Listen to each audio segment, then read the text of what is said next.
As we've been reporting, President Trump made his first appearance on the world stage since retaking office. Speaking virtually at the World Economic Forum Thursday, he laid out his agenda while making a case to other nations to support American economic efforts. My message to every business in the world is very simple. Come make your product in America, and we will give you among the lowest taxes of any nation on earth.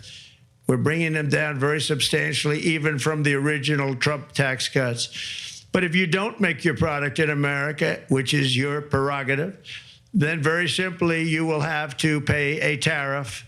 CBS News business contributor Javier David joins us now. He's also the business editor of Dallas Morning News. A lot of headlines made there. Do we know any more specifics about this plan? Well, look, the president is sending a clear and unambiguous America First message. Build it in the U.S. or get taxed on it. And the Wall Street Journal points out it was kind of a shot across the bow toward countries that cozied up to the president and either kind of hoped they'd catch a break or ones that hoped that he didn't really mean what he said. But again, the message was pretty clear. Now, that all being said, tariffs are kind of easier said than done, and the global supply chain is kind of like that proverbial giant tanker that takes a lot to get turned around, and there are all sorts of unpredictable impacts on prices, demand. Countries might retaliate with surcharges of their own, and much of those costs are likely to be passed on to consumers. Was just going to ask you about how international leaders are responding and whether they are threatening their own tariffs yet and what it would mean for us. But I'm guessing it hasn't come to fruition yet. Not yet, but it might. Okay, so President Trump also mentioned interest rates. Let's play some of what he said. With oil prices going down, I'll demand that interest rates drop immediately, and likewise, they should be dropping all over the world. Interest rates should follow us. What influence does President Trump have, if any, on what the Fed does with interest rates? And is he essentially putting Jerome Powell on notice? Well, here we go again. It's like the new boss is literally the same as the old boss. This whole thing played out several years ago.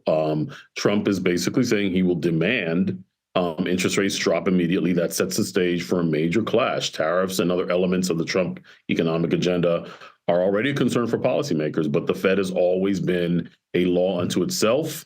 But, independent of political shifts, but the president always has insisted that he should have more of a say in monetary policy. Jerome Powell is very much his own man, but there's very little the president can do to sort of legally wedge him out of his position, but wait him out until Jerome Powell leaves in May of 2026. But this is a real flashpoint, and this was one that was you could see coming from a mile away, quite frankly, because it all played out in 2018 and 2020, when the president very publicly attacked and antagonized the central bank chair, who it bears mentioning, appointed to that job. Today, Chris, in the Oval Office, the president said he thought he knew more than the head of the Fed, obviously talking about Jerome Powell there. Javier David, always good to see you. Thank you.